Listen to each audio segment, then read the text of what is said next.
Hi, I'm Michelle Whitehart. I'm so excited to be interviewing Laura Sullivan. She is a amazing hair balancer, which she's going to share about at the beginning of the interview. But we are going to be focusing on the fact that she's in her 70s and she's having better and better sex as she ages. And that is not what we are being fed in the media for women in midlife and menopause. We get the opposite. And so I am excited to have more interviews just like this, sharing stories of women who are having better and better sex as they get older. And it makes total sense. We get more and more embodied. So we get to know our bodies better and better, able to ask for what we want more and more. And we just get more tuned in to our own sexual energy and allowing it to move through us. So here's to spreading positive stories. And without further ado, here's Laura Sullivan. I'm really excited to be here with Laura Sullivan. She has created Hair Harmonics for the last 40 years. And Laura has done my hair and balanced my hair for years. Um, and I want you to share, Laura, what's the latest that you're calling it, the work? Well, hair harmonics is actually nature inspired hair care, and it's rooted in sacred geometry because that's a very fundamental part of how I work is with a sacred geometric pattern, which is the cutting pattern. But the cutting pattern is one aspect of the work because it is holistic. So, working with the hair, it's not just how do you cut it, it's really how do you feed yourself? So, how is the hair nurtured from inside? What kind of practices and products do you use externally? I mean, holistic means really, first of all, incorporating your body, mind, and spirit in what you do, but extending it further to this triumvirate of what is best for the client and their hair, and for the practitioner who is actually working on your hair, and the environment. So, everything that you do, all the products, all the practices are all considering this greater whole. And that's what I mean by holistic. So this is brilliant because no doubt this is also contributing to the fact that you have an amazing sex life with your husband. Which, Well, it's true. Everything's holistic. And I mean, yes, you want to just first just describe how your sex journey has been in terms of where you are now and sure. Well, I do have to go way back because back. I discovered sexuality in second grade, frankly, at recess. You know, this girlfriend and I would love to go out to the playground equipment, and we loved shinnying up poles, like grabbing and pulling our weight up, and then would be grabbing with our thighs while our hands reached higher and pulled ourselves higher, and our thighs kept grabbing and grabbing. By the time we got to the top of the pole, would have an orgasm. I mean, we didn't know it was an orgasm. We just knew that, like, wow, once we got to the top of that pole, hang on for dear life because we were going, whoa. And it was just so amazing. And then would be spent and just slide down the pole. And it's like, okay, now it's your turn. And we would spend a good deal of recess doing this. And I don't know what anybody else thought, but as far as we were concerned, we were just having fun shinning up the pole. Yep, and no one ever caught you or chastised you or anything. So you were like, No, they may have observed from afar, like, "What are those girls doing?" But it was never no one ever impeded our pleasure. how But wonderful. So many young people have had, negative impact from. sure, where people will say, "Don't do that, that's nasty," or whatever, but what we were doing didn't look bad, really, it just looked like fun, so but what I learned from it is that this contact against that part of my body, it was my pubic bone, uh, occur when I would do it on a regular basis like that, it would produce this amazing pleasurable sensation. So I started thinking, well, where can I do this at home? And I shared her bedroom with my little sister, and we had bunk beds. And the bunk beds had these kind of like, it was called spool bunk beds. The ends were kind of like rounded knobs on top of rounded knobs all the way up. And I was like, that might work. And so I experimented with the bunk beds. I'd have to kind of go over that same like little 4 foot area, but kind of go up and then lower myself down again and up and because to get enough of the contact, to produce the sensation. So it worked though. I still was, we couldn't lock our bedroom door. So I was always a little nervous, about anybody walking in. So I had to time that. And then I discovered, well, the bathroom door, which was a door that could be locked, the bathroom. And if I put a towel over the top of that door so my hands didn't get cut on or hurt with the edges, the sharp edges of the door, I could use that a door frame and that would work. So I developed these little ways to repeat the sensation. And again, not really knowing it was bad, but also knowing it was private, and that I wasn't something I just didn't want to show everybody. And I continued pretty much happily with this as my way. Even I remember in college assessing that the big public bathrooms that we had with the door stalls that swung. I thought, those door stalls, they worked because again, they were a little more rounded. And so the rounded thing worked better for me than the sharp edges, of most door frames and stuff. So I was doing all of that quite happily. Never occurred to me my whole life to like use my own hands on myself. That just never, because that wasn't how I was introduced to the sensation. So I didn't, I just never thought about it. And then when I was living in New York City, I was maybe in my early 20s, and my boyfriend gave me a vibrator for my birthday.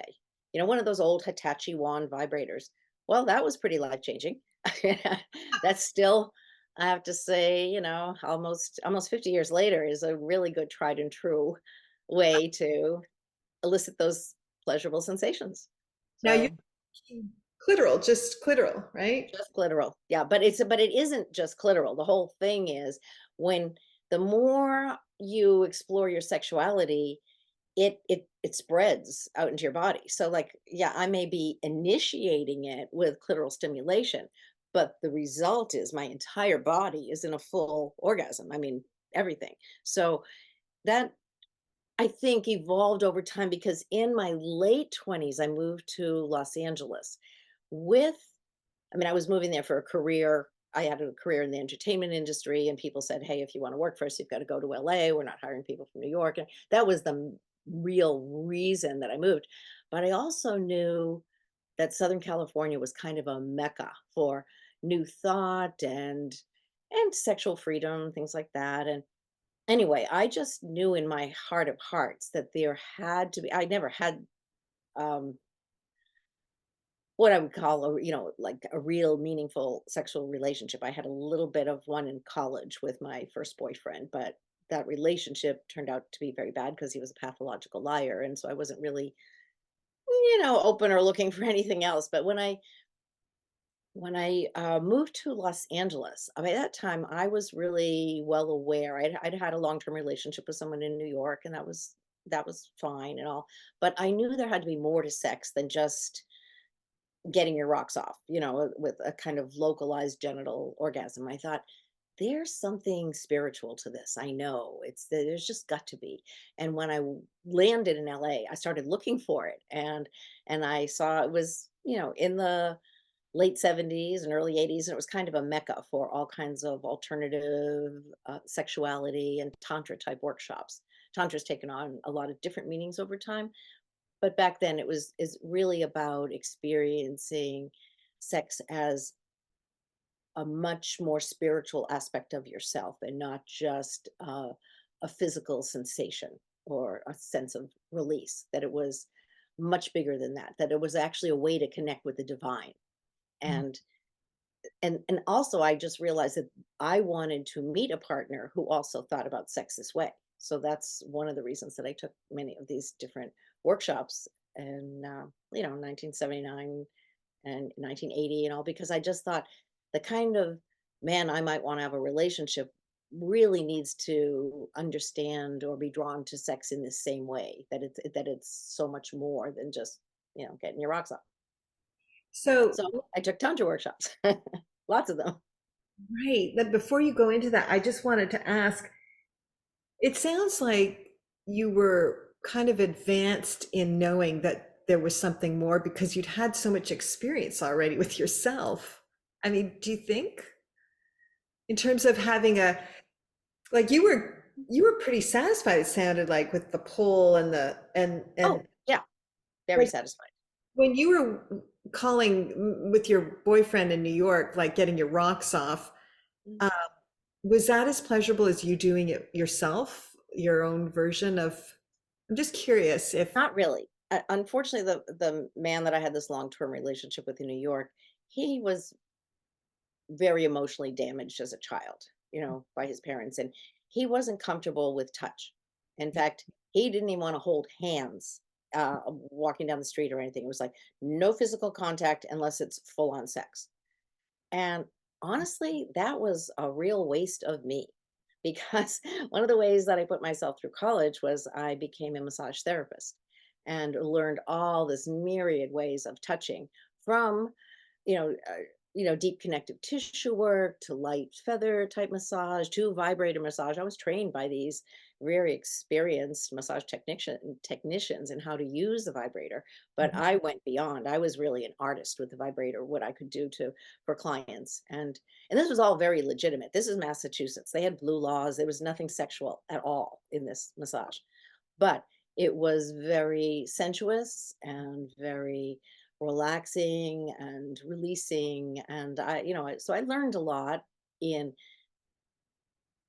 that time working there. It was a few years on and off that I worked there. And so I just had these, I loved giving. That's what I should say. I really loved giving. In fact, and when I was a hostess at a discotheque in New York City, my job was to sit there at the desk, and the doorman would, keep the people at bay and then let them in. And as they'd let them in, I'd dance them over to their seat inside the room and I'd come back out. But there were times where like the room was full and we couldn't have any more people. And the doormen were tired of standing, or the manager standing around in their suits. And I'd say, hey, come sit in my desk. And I'd work on them, shoulders. And I mean, I just loved working on people. It gave me pleasure to give sensually to other people.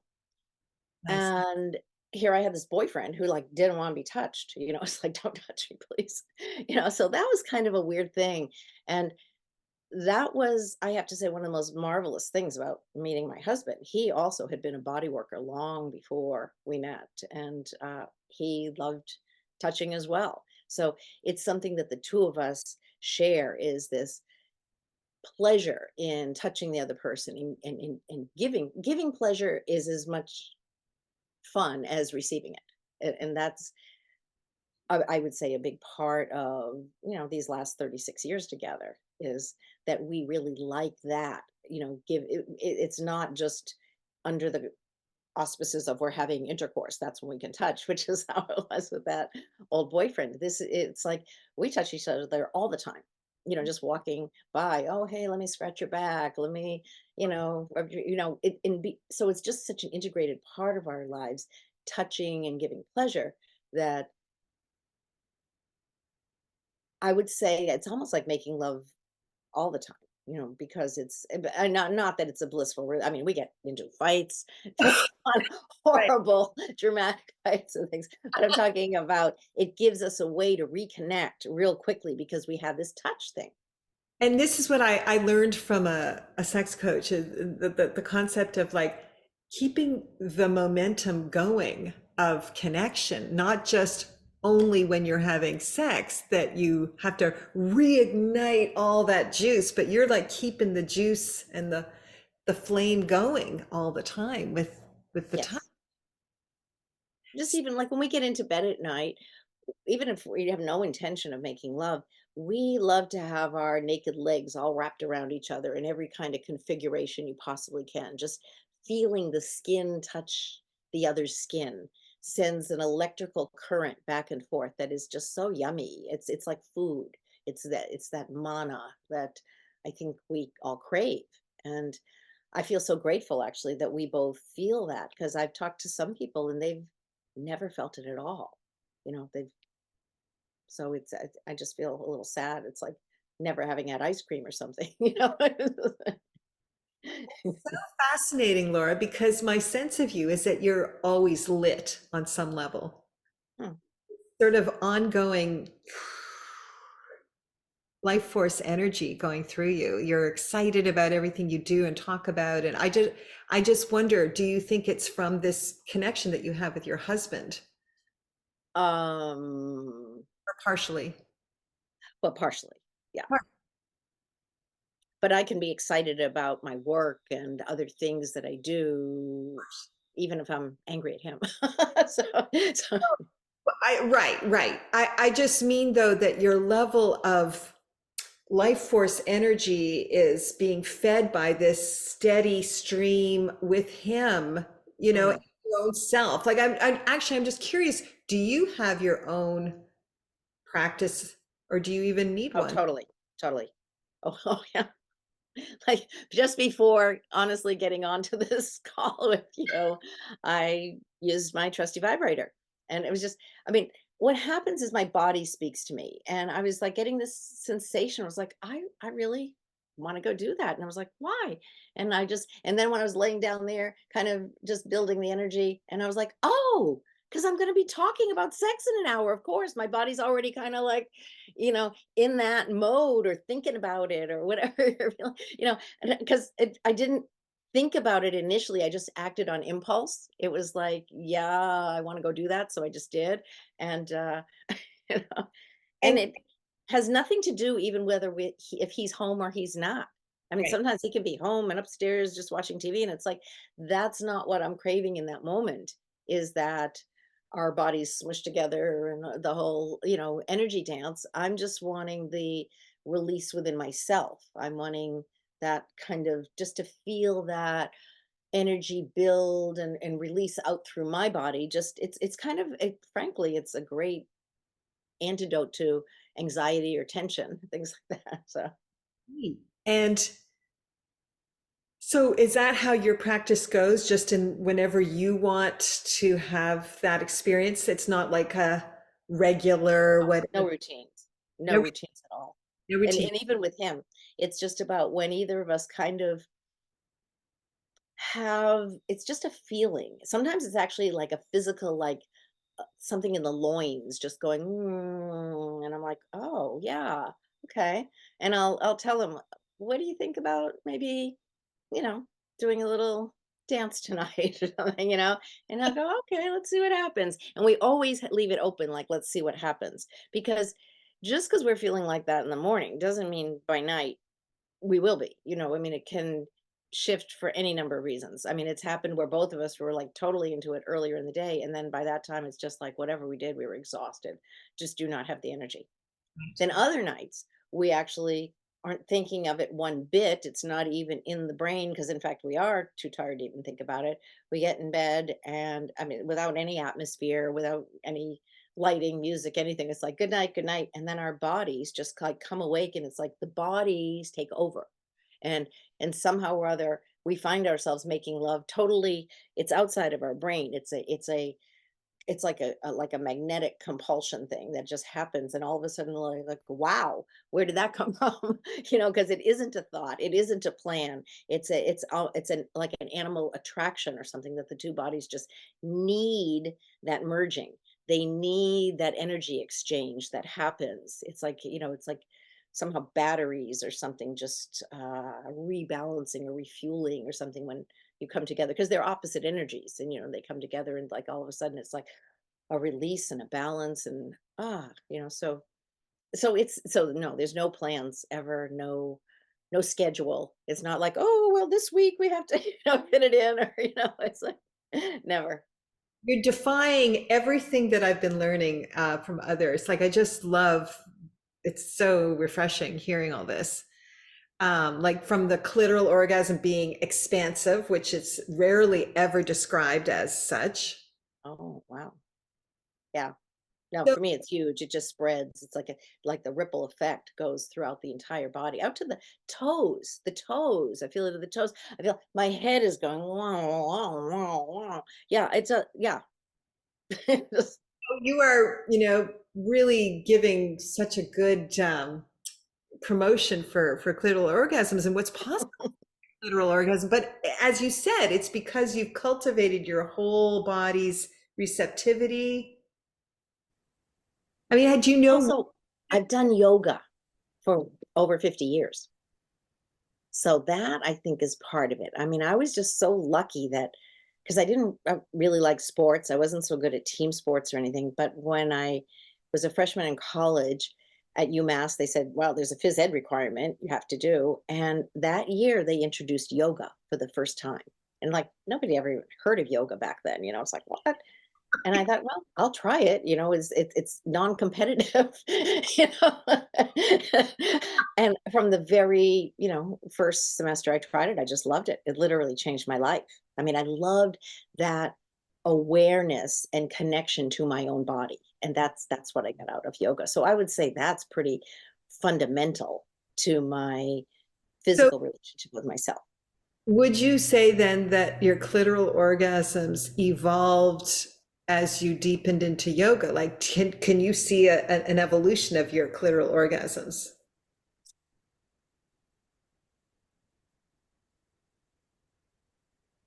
Were they They were always, I mean, really, even in second grade, it was a full body thing.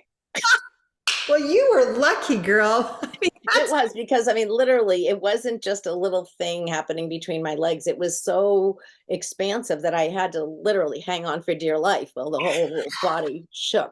So, yeah, I can't, but I would say that the yoga deepened my connection to every part of me in a more conscious way.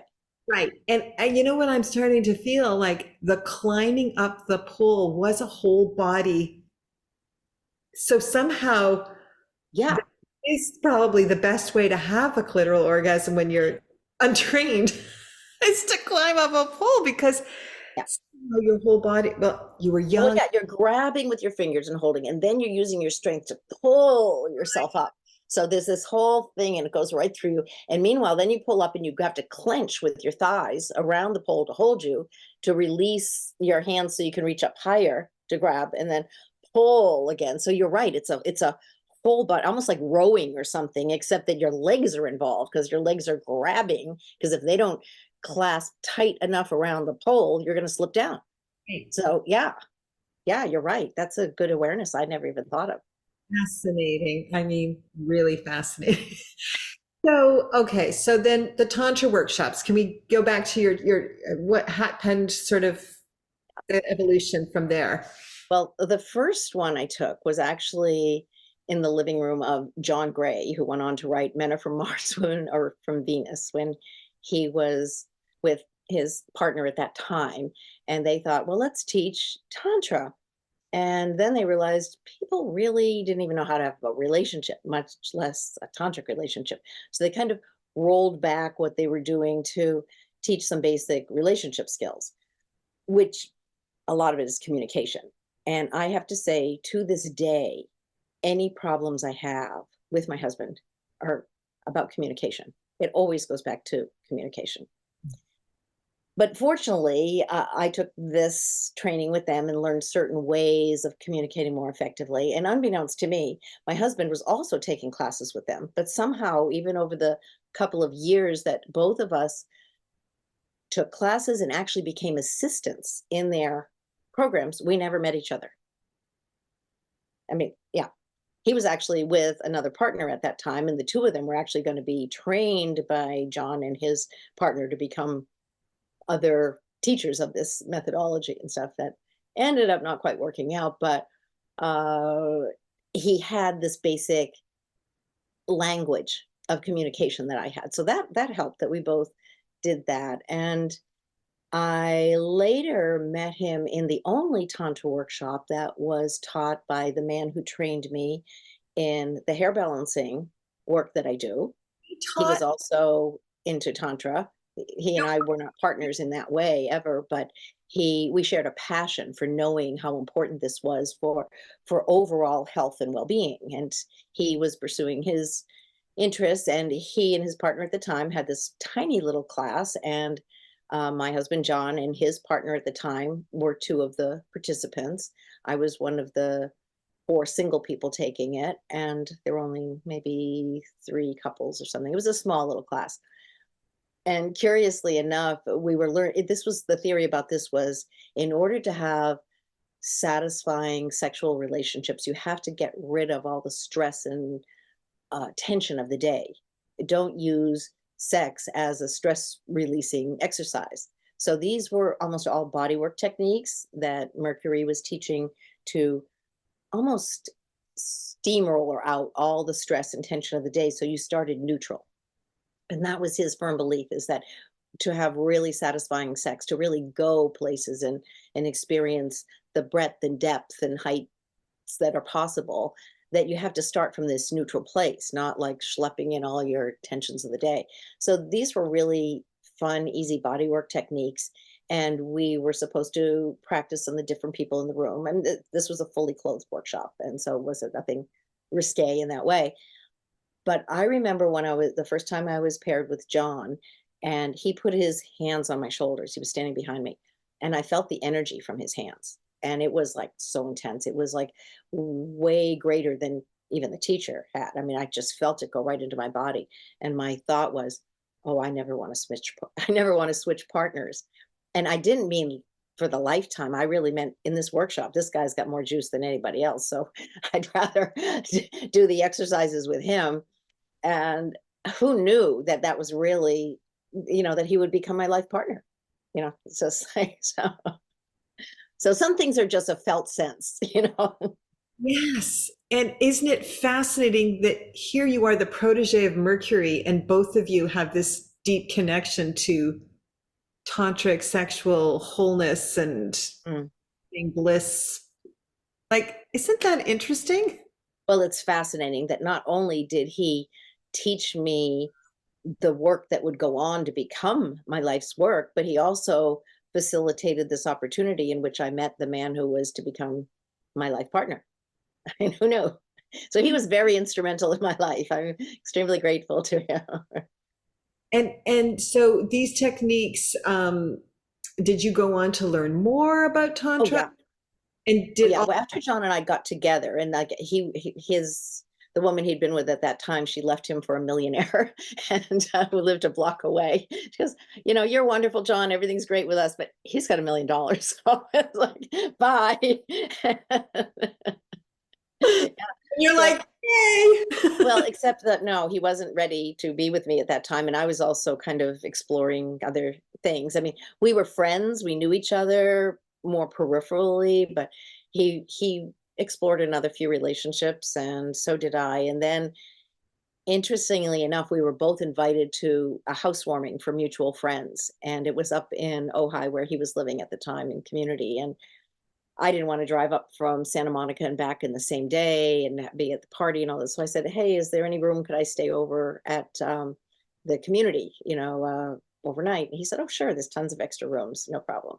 And so that day shifted everything. And I didn't expect it would, because actually, as I'm driving up there, I'm thinking, I'm starting to feel like I'm ready for a relationship. And maybe when I get back from this weekend, I should look at my little black book and see who I can dredge up from the past or something. I don't know.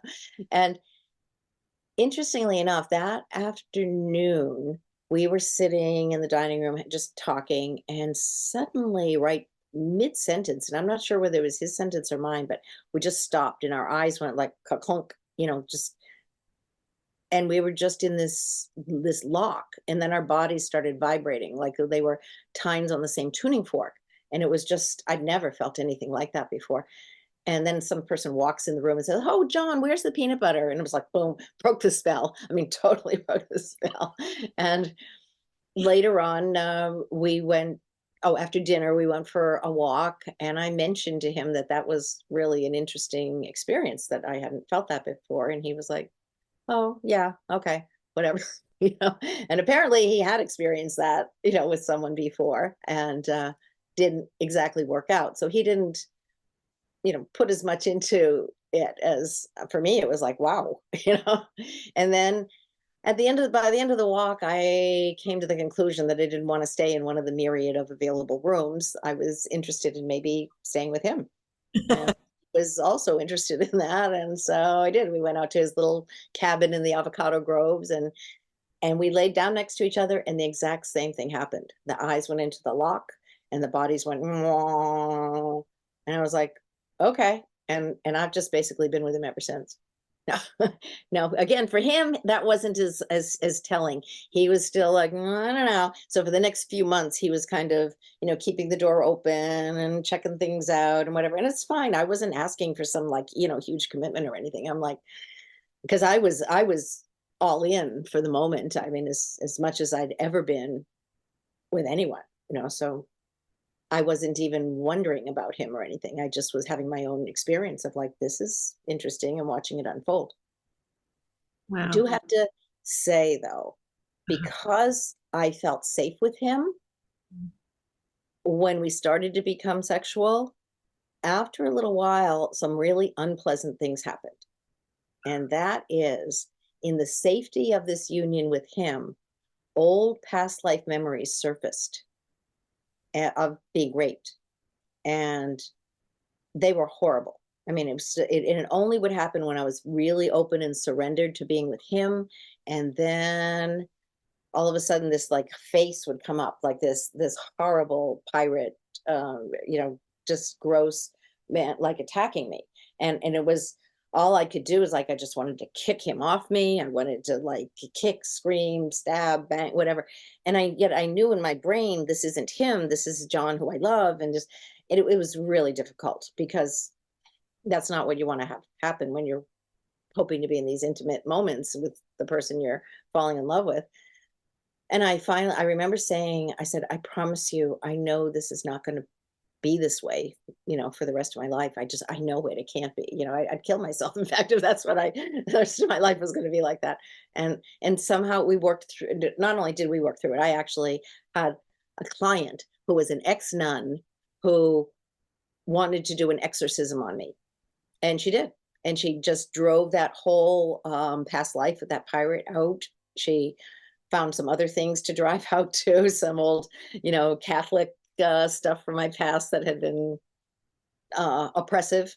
And she just did this amazing shamanic healing. And after that, it never came back again. So, but I do just want to warn that can happen sometimes in deep, deep intimacy with someone.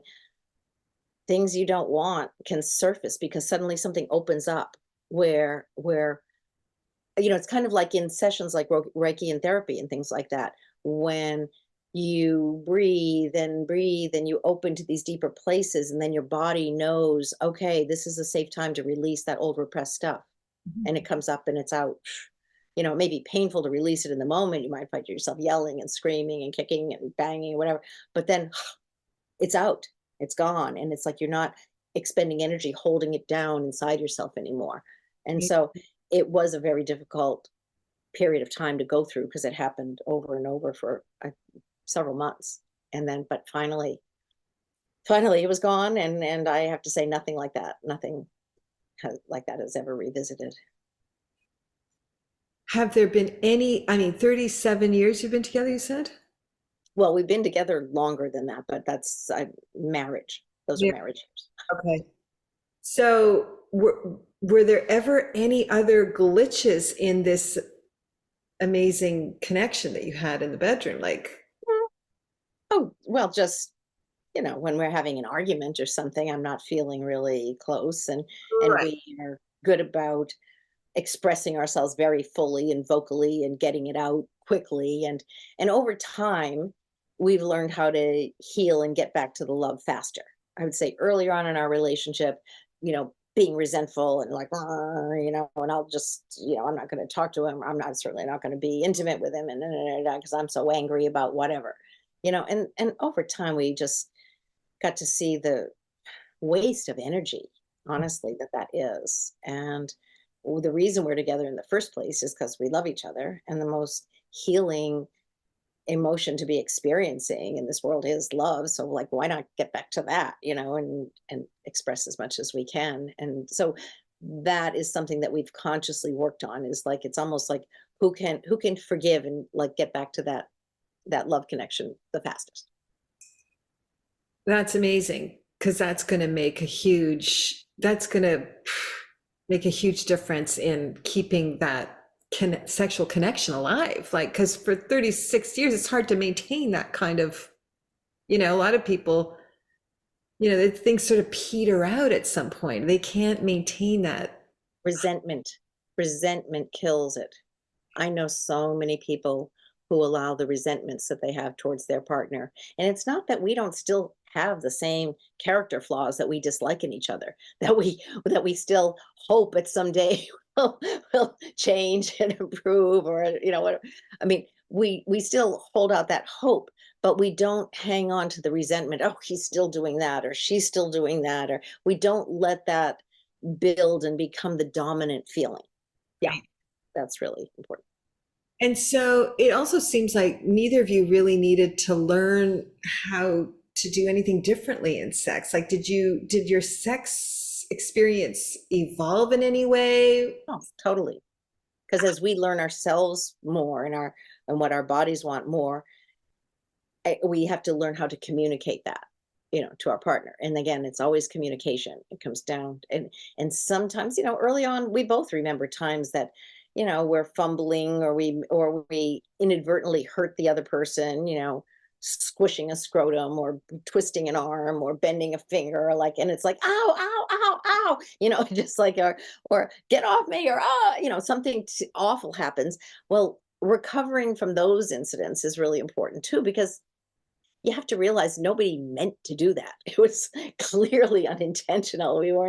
We're doing any kind of sadism or anything here, So recovering from that, and getting back to that place of connection is a challenge. It takes practice, because when you have that physical wounding, particularly, you're like, you withdraw. You can't help but withdraw when you've been physically hurt that way. And so it's very tricky to kind of tiptoe back into feeling that connection again, or reestablishing it. And then, like sometimes, sex is great and sometimes it's kind of meh. Did you have the meh ever? Oh yeah. Yeah. Plenty of math. Plenty of- But more of the, yeah. And so you didn't get attached to the meh. You just were like, well, sometimes it's going to be like that. Well, also, it you sometimes it is like that, because not so much now, because now we're so much more intentional and really only make love when we super desire it. When we were younger, it was more like, oh, we should be doing it because then you're going away, or we should be doing it. There was more of like trying to schedule it in. And it's different, when there's children in the life and schedules of other people and stuff. It's much more complicated. So I'm not saying you shouldn't schedule sex. I way better to schedule it than to not have it, and sometimes you really need to do that when you have busy schedules. Right. So when you are doing that, there's more of a possibility that it'll be like, okay, not so great every time, but it's like, okay, yeah, moving on. uh, it's just less and less of that as time goes on, because now again, we really only do it if we both feel we're into it. How long have you been doing that? Do you know? I'd say at least a decade, but it's hard to tell. You get this old, it's hard to really. So, okay. So, is there open this little door? It's getting warm. I'm just gonna okay. open this a little bit and see if I can get. Yeah. Mm-hmm. So, my other question was, is it ever that one of you does and the other one doesn't, and then you just go, okay, we won't, or how does that work? Oh, if somebody really doesn't want to, it's like, hey, I'm sorry, I just don't have the energy. Then no, nobody pushes it. It's like, how, no. I mean, there's other couples where they do, because the expectations are so strong. It's like, usually the female partner just doesn't want to deal with the repercussions of not, so she'll go along with, but no, we don't. We both want to do it when we're both into it, and as I say, sometimes we can find ourselves into it when we weren't even expecting it either. right. And then so this sort of more in your 60s is when you got into that kind of flow, probably. Yeah, it's hard to really say when, but again, there's more freedom when, kids are out of the house and off to college or married on their own or whatever, I mean, it's as life evolves, there's it's different. It's different if you've got company staying at your house. It's different. It's like, Yeah. you adapt to the circumstances. And then in terms of the flow, is there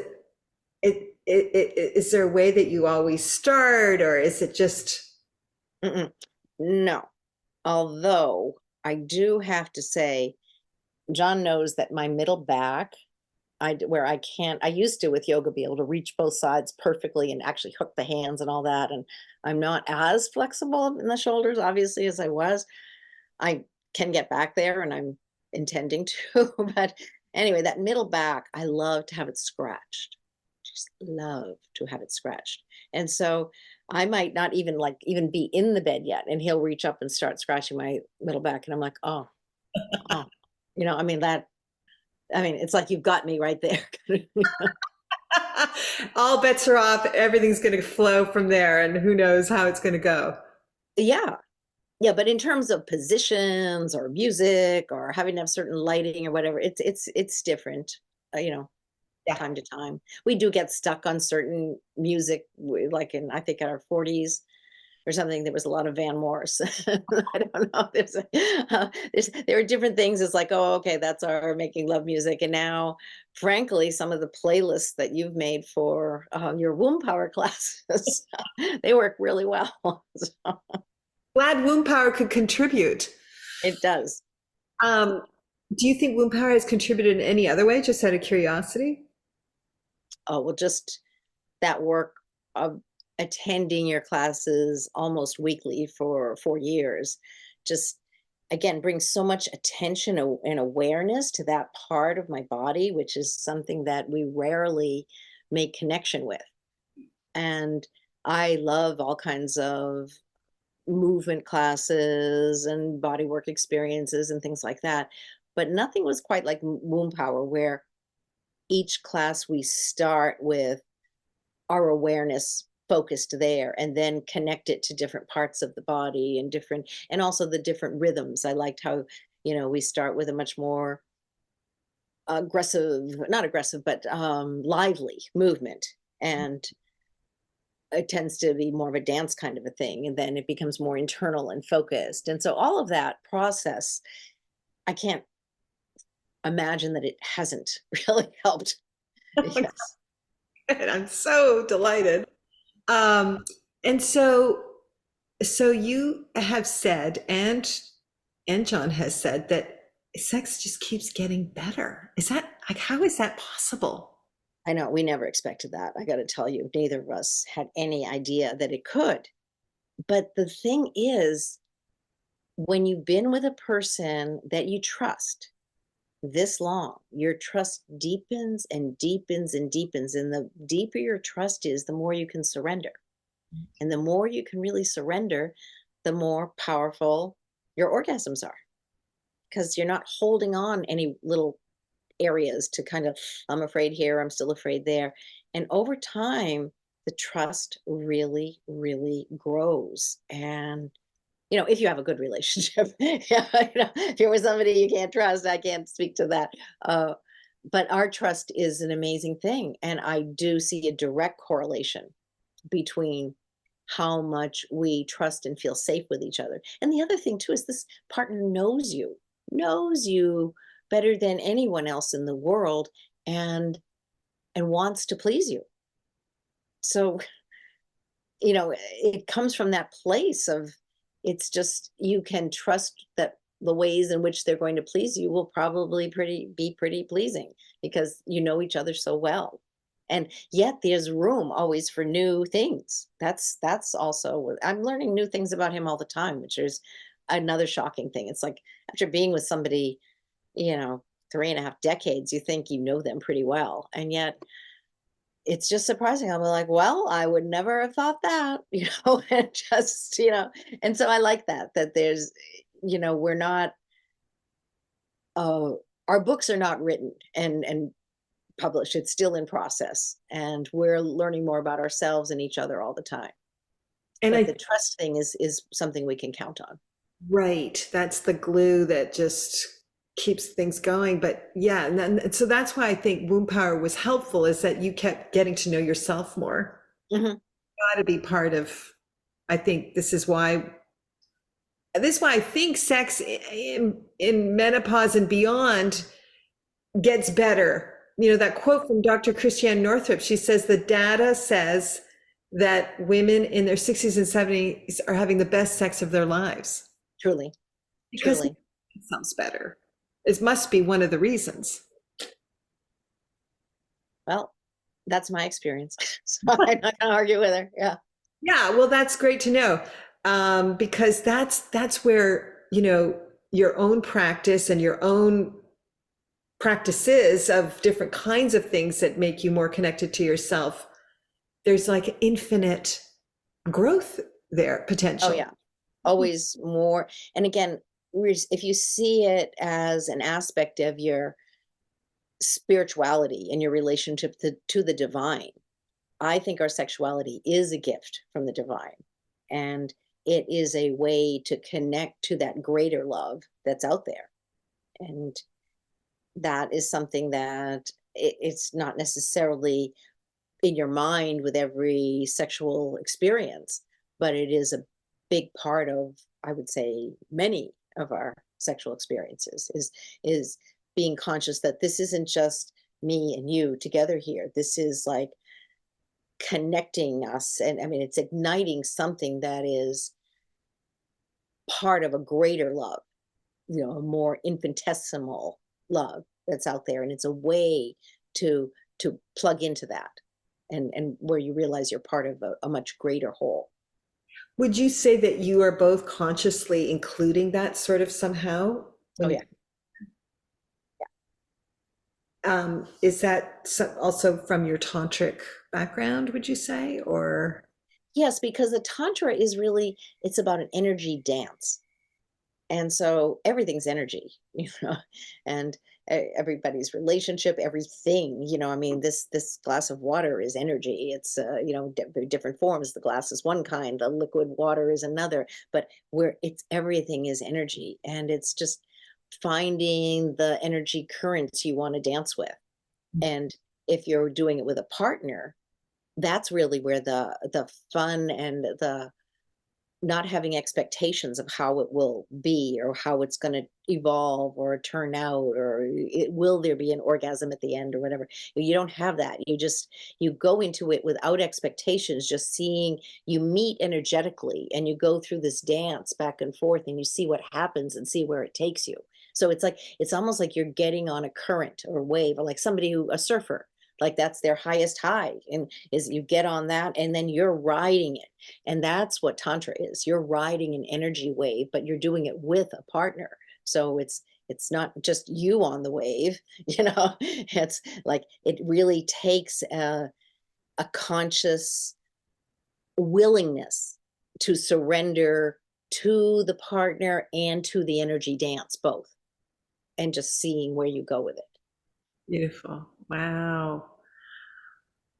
That's what I wanted to ask you. You said something about you're not attached to the orgasm. Have you had sessions where you don't have an orgasm and it's still, Oh yeah. Yeah. right? And yeah, and it depends. There's all different kinds of pleasure. And sometimes that isn't what I'm even looking for. And I can come away from it completely satisfied without having had the big O. Exactly. And would you say, excuse me, Happy birthday. that's AI. Would you say that, I had an interesting orgasm when I was 29 and a half in the jungle of Guatemala with an almost stranger. It wasn't even inside me. And Yeah. I later, like I at one point just felt like all I could feel was my head on these hay bales that we were sleeping on. And I said, my whole body's merged with the universe. Like, Yes. right? Like I had so little experience with sex at that point. I just was like, whatever. I don't know when it started. I don't know when it ended, but I know I was in an altered state for about 3 days, and Wow. I was sort of turned on by everything. Like I was on a bus Mhm. bouncing in the back and just, this is fun, Yeah. and I came back and I had a feeling that Tantra would have an answer for me. I just didn't explore any further until years later. I read the book by Diana Richardson. She described a tantric orgasm as a valley orgasm, and she just described exactly what I had. And I was like, okay, so I had a tantric orgasm. And I just wondered if if that's something similar to what you experience sometimes, Yeah, or, sometimes there's all kinds of different, there's not one way to orgasm. oh yeah, And and there's not even one way when you're just doing it with yourself either. I mean, we tend to get into a routine of like, okay, I know this works, and this is the angle to hold the vibrator, and this is, yeah. But frankly, I have orgasms using putting the vibrator against my ear. There is a nerve inside of my ear and it's on both ears. And if I put the vibrator over there the right way, all of a sudden the entire body releases. It's like, whoa, again. And it's coming from there, not my clitoris. Yeah. The entire, you can orgasm over how somebody works your earlobe or something. I mean, it's, if you turn your whole body into a sensuous, just organ, basically. I mean, it's people would be surprised how sensuous they are if they just explore and give themselves the time to see, how does this feel, how does that feel, and not with the intention of it being sexual per se, but just look for pleasure in as many ways as you can.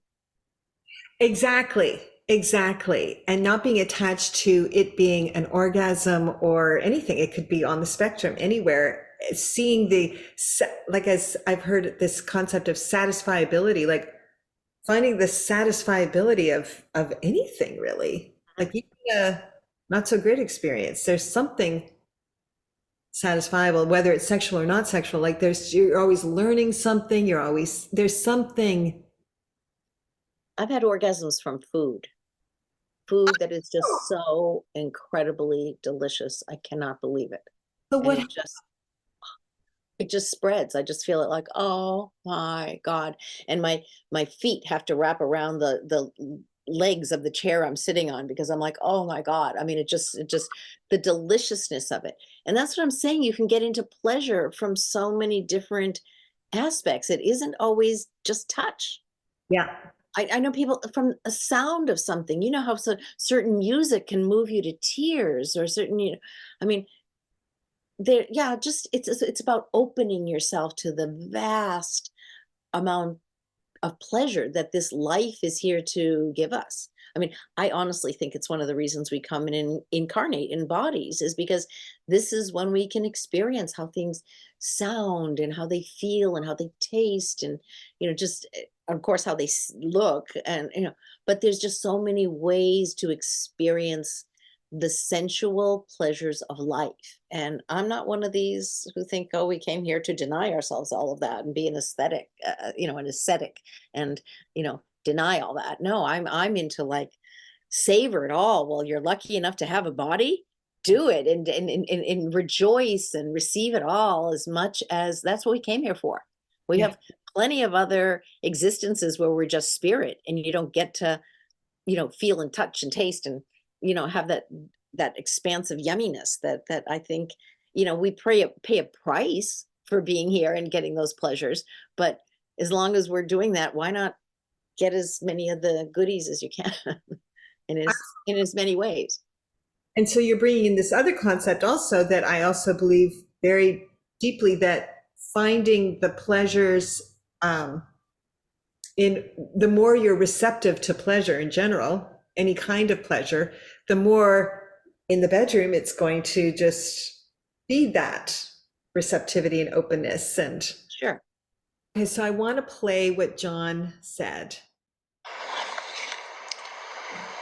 I've been into Tantra since my 20s, but it really took to my 70s to deeply feel a full body orgasm that reached my fingers and my toes. Who knew that our sexuality grows with age in such a beautiful way? Yeah, that's my sweetie. That's, I mean, so it's not just my experience, it's a totally mutual thing that blows us away, to tell you the truth. It's like, what? Now, I think it's amazing that yeah, you're both on board. You're both having this amazing experiences, but it seems like you have had full body, but he just in his 70s got to full body. Is that right? Not to Uh, put him down at no, all. I mean, he's had tantric orgasms for as long as I've known him, but there's always what he's referring to. There still was some holding back. And that's what I'm talking about. Over time, there was still, he didn't notice until more recently the little tiny places where there was still withholding. And now he's, at 74 years old, feeling like it everywhere in every iota of his being. It's like, again, it's a deeper surrender than he allowed previously. And And he not because he was trying to hold back, but just because as you trust more over time, you realize, oh, I can go deeper. I can go further. I'm safe here. Yeah. So this is so huge to hear because, well, first to have his male perspective in here is so wonderful. And also just to hear like it was already great and now it's even freaking off the charts better and keeps getting better. Like that's the message that I hearing you say. And that's just so incredible. Like how inspiring, like it's not game over. I mean, I don't, Oh, no, no, because it really is going to new depths that we never imagined were possible. So, yay. It's like, I mean, like what I'm hearing you say that can assist that we've just mentioned is the um, keeping things going between you throughout the week, throughout the day, just keeping that connection going. That's one thing. Um, Finding the satisfiability, like finding the goodness of how did you say it? Because I'm using my well, term, it's about appreciating all the sensual pleasures in life, but that's even just a very personal thing. None of this requires having a partner. right? You can have a great sex life in your 70s and not have a partner. Yeah, it's still about deepening in yourself, trusting yourself more, opening more to yourself, exploring new ways. Like, I mean, literally, who would ever thought you could put a vibrator in your ear and have a full body orgasm? So I'm talking about exploring, Yes, trying new things. Don't just figure, oh, that was then, this is now, game over. It's, it's still on as long as you're still in it. nice. And that actually brings me back to that other question. One of my questions is that it doesn't sound like you're trying to have a G spot orgasm or a No. orgasm. I mean, do you even use those labels when you think about the? I did, and it was like, oh, the big thing. Geez, it's like, yeah, I know what we're talking about. I can go there. I have, I've even bought little devices to, press here and here all at the same time and just, again, explore and see what works for you. I think that's what's important. There is not one right way, and there's definitely not one right way for every person. And sometimes when you don't even have access to certain parts of yourself anymore, um, women who've had mastectomies and stuff, or people, even for whatever don't have any sensation in their nipples, or they don't have nipples, or they don't, or there's other things that are you find different ways to enjoy your body and yourself, and if you have a partner and your partner, Right. I know people who have a tremendously satisfying sex life, like every day almost. I mean, to me, that would, I'm not looking for an everyday experience right now, but I know one of my friends, she is, and her partner, he cannot even get an erection. And yet they've discovered all these other ways to please each other. And it's a really important part of their life. And so again, you just have to be open to what works. and willing to find alternatives, willing to just know yourself better. Know that there isn't an end. It's not like, okay, I know me and that's it. And this is all. Yeah. Sure. If you want to develop these rigid patterns and this is what you, when you get up every day and this is what you eat every day and this is what you, fine, go ahead. But I like a life that's uncharted. I mean, I still see that I have several decades left and I want to explore whole new things. So Awesome. I'm open for that. That was then, but this is now, and there's a whole new future that is possible. And I mean, I just have to say, sex in my 70s is way better than sex was back in the 70s.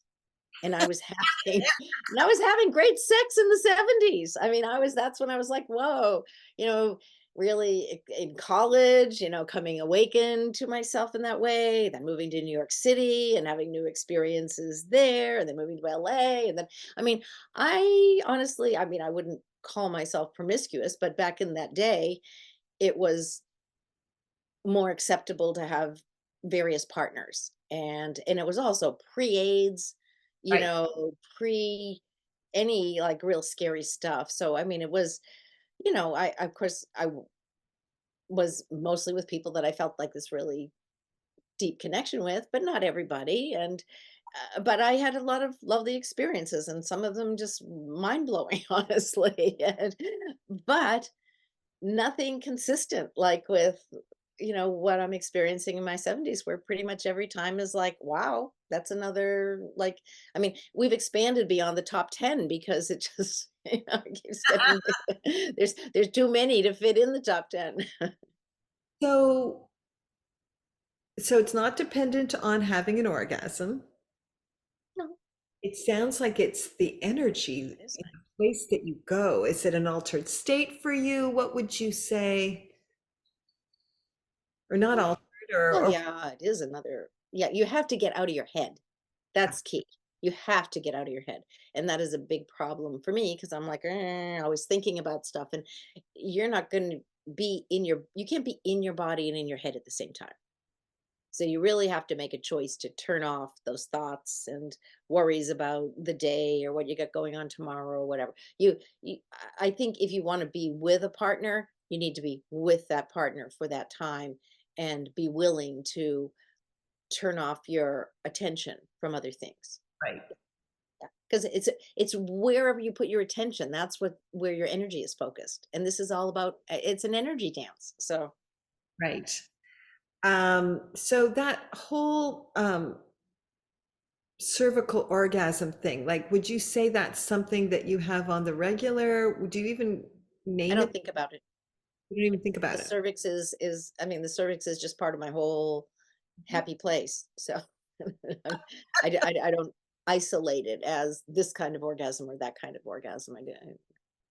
And would you have a length of time that you guys have these experiences? It's different because sometimes I notice like, oh, way more songs played this time than the other time. Other times I'm thinking, oh, well, maybe we'll end up at this song, or, and it's different. There is no, yeah, again, it's not a plan, and it's not even, maybe it's a mistake to call it a dance because a dance usually has a beginning and an end. It's like, okay, that's the end of that number. Thank you very much. Going on to another partner or whatever. There's no finiteness. It just depends. Our dance is going on, and the music, if we choose to have it at that time, can be an influence and can kind of lead us into something else or whatever, but it's not dependent on that. Right, right. Um, So it just goes till it goes and it ends when it ends. And it's like, and then also the amount of time of laying there and staying connected changes. Sometimes that's, it seems, we could fall asleep in that way, staying connected. Other times it's like, no, let's, like we need to like disengage and, clean up a bit so we can actually get to sleep because, we have things in the morning or whatever. There is no plan. It's not. I love it. It's like you're blowing all the rules and regulations and whatever. Not that people have them, but just there's less limitations, is what I'm hearing. Like anything's possible. Yeah. Beautiful. Anything I else you? think that's a good way to leave it, is anything is I think possible. It's all possible. It just stay open to the possibilities. Don't assume, well, I can't have that, or I won't experience that, or I don't. It's the negative thoughts that limit the amount of pleasure we can experience.